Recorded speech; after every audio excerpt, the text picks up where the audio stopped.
Nakainomdom pa ba mo sa sikat ug nagilinyahan nga Paris diri sa Manila, ang Diwata Paris Overload?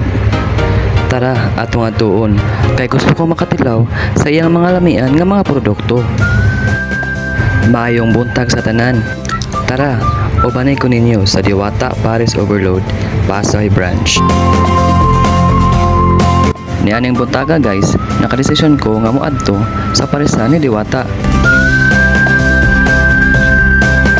Ako lang kinilakawon gikan sa Mandaluyong padung sa Pasay para pod nga ma-explore nako ang lugar. Duha ka oras pud ko ka pinaglakaw ani guys. Pero okay ra, kay worth it man pod ang atong pag-adto. Nihapit ako sa 7-Eleven kay para magpalit og tubig kay dili lalim guys nga maglakaw ka nya wa kay dalang tubig. After 2 hours guys, finally naabot ang kita sa Diwata Paris Overload Pasay Branch. Sakto ang akong pag-ari guys kay wala kay taas nga linya. Kay kahibaw baya mo guys kung hilig mo og social media, makita ninyo sa Facebook nga porting kataas sa linya diri sa Diwata Paris Overload.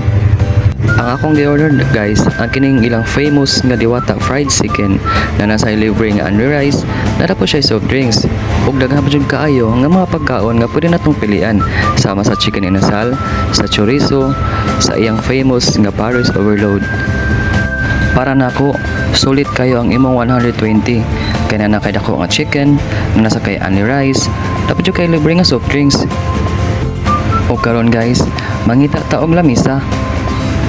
Kung naalang kay 120 sa imong bulsa, kung ganahan ka mabusog, ari lang sa Diwata Paris Overload na nakay dako nga chicken, na nakay only rice, dapat kay libre nga soft drinks. Ang akong honest review ani guys no, hinuon lami lang chicken. Dili parat, dili sad tabang, sakto pagaluto ilang rice. Sa imong 120, dili nakalugi, kay siguradong busog ka.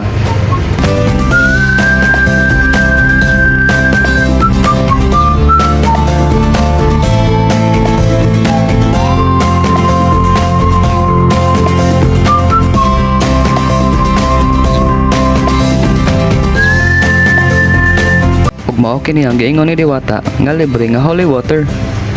Sa wala damha, nigawa si Diwata. Tara, pa-picture ta.